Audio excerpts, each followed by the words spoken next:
Hello guys, আসসালামু আলাইকুম। আমি আজকে আপনাদের সাথে শেয়ার করব কিভাবে সহজ উপায়ে ফুচকা বানানো যায়। এই তো প্রথমে আমি হাফ কেজি পরিমাণ ময়দা নিলাম এবং এতে এক চামচ বেকিং পাউডার দিয়ে দিলাম। এখন এটা মিক্স করে নেব। দেন এখানে আমি সয়াবিন তেল অ্যাপ্লাই করব এবং এখানে পরিমাণ মতো লবণ দিয়ে দিলাম। দিয়ে সব উপকরণগুলো ভালোভাবে মিক্স করে নেব।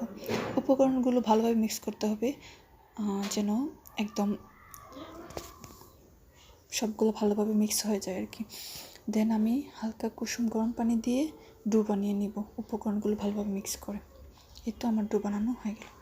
এখন আমি এগুলাকে রুটি বানাবো। রুটি বানানো হয়ে গেলে আমি রুটিকে দুই পার্ট করব। দুই পার্ট করে এগুলাকে দেন দুটাকে সমানভাবে জোড়া লাগিয়ে এগুলাকে ভালোভাবে চেপে চেপে দিব যাতে ভিতরের বাতাসটা বের হয়ে যায়। এই তো আমি ভালো করে চেপে নিলাম। এখন আমি আবার বেলে নিব রুটিটাকে। এই যে দেখেন, রুটিটা বেশি পাতলাও না আবার বেশি মোটাও না, এরকম সাইজে রাখতে হবে যাতে এরকম রাখলে ফুচকাগুলো ভালো হয়। এখন আমি একটা ডিবার মুখের সাহায্যে ফুচকাগুলি কেটে নিব। এই যে দেখেন, বেশি মোটাও না বেশি পাতলাও না, এরকমভাবে আমি অনেকগুলো ফুচকা বানিয়ে ফেললাম। এই যে দেখেন আমার ফুচকাগুলো। আমার ফুচকা বানানো কমপ্লিট। এখন আমি ফুচকাগুলোকে ভেজে নেব। তার জন্য আমি কড়াইতে তেল বসিয়ে দিলাম। তেলটা একদম ভালোভাবে ফোটার পর, একদম গরম হওয়ার পর আমরা ফুচকাগুলো ছাড়বো, তা না হলে ফুচকাগুলো ভালোভাবে ফুলে উঠবে না। এই যে দেখেন আমি ছাড়ছি, এই তো কত সুন্দর করে ফুলে ফুলে উঠছে।